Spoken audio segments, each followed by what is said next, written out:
સુરતથી સમાચાર રત્ન કલાકારોને હની ટ્રેપમાં ફસાવતી મશરૂ ગેંગ સામે છેલ્લા 6 દિવસમાં ત્રીજી ફરિયાદ નોંધાઈ। ખંડણી વસૂલતી ગેંગનો સાગરીત સીસીટીવી કેમેરામાં કેદ થયો। સુરતમાં એક બે નહીં પણ 29 ગેંગ સક્રિય હોવાનો તપાસમાં ઘટસ્ફોટ થયો છે। ગેંગના સાગરીતો સોશિયલ મીડિયા અને લિફ્ટ મેળવવાના બહાને રત્ન કલાકારોને ટાર્ગેટ કરતી હોવાનો ઘટસ્ફોટ થયો છે।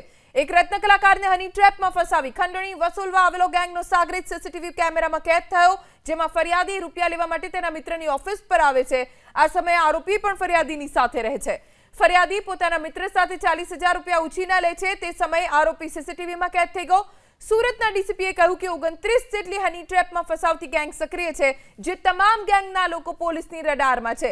તમામ સામે આવનારા દિવસમાં કડક કાર્યવાહી થશે। મોડસ ઓપરેન્ડી એ છે કે સારી હીરાની કંપનીઝમાં રત્ન કલાકાર તરીકે નોકરી કરનાર લોકોને આ ગેંગના લોકો સોશિયલ મીડિયાના માધ્યમથી મહિલાઓ થકી મિત્રતા કરાવે, અથવા તો જ્યારે રત્ન કલાકાર રસ્તા પરથી પસાર થાય ત્યારે આવી મહિલાઓને લિફ્ટ આપવાના બહાને ટ્રેપમાં ફસાવે। જ્યારે રત્ન કલાકાર શારીરિક સંબંધ બાંધે અથવા તો પ્રયાસ કરે ત્યારે આ ટોળકી ત્યાં પહોંચી જાય અને ત્યારબાદ વિડીયો બનાવીને બ્લેકમેલ કરવા લાગે। મોટા ભાગે આ લોકો પોતાની ઓળખ મીડિયાકર્મી અથવા પત્રકાર તરીકે આપે છે અને કેટલાક કિસ્સાઓમાં પોલીસના ઓળખ કાર્ડ અને હાથકડી પણ લઈને પહોંચી જાય છે।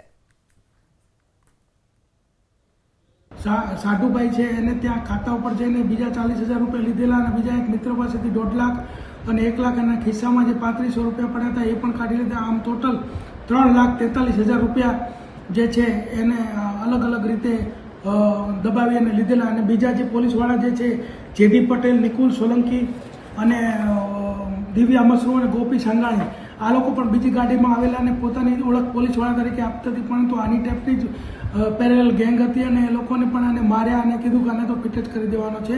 અને ત્યારબાદ આ તમામ પૈસા પડાવીને એને ગાડીમાંથી ઉતારી દીધેલ અને કીધું કે ભાઈ કોઈને પણ તું જણાવીશ તો તને ધર્મિષ્ઠા અમારા કબજામાં જ છે, તારા વિરુદ્ધમાં બળાત્કારનો કેસ દાખલ કરીશું। આ રીતે વ્યક્તિની 15/5/2025 રોજ આ રીતે હની ટ્રેપ થયેલી।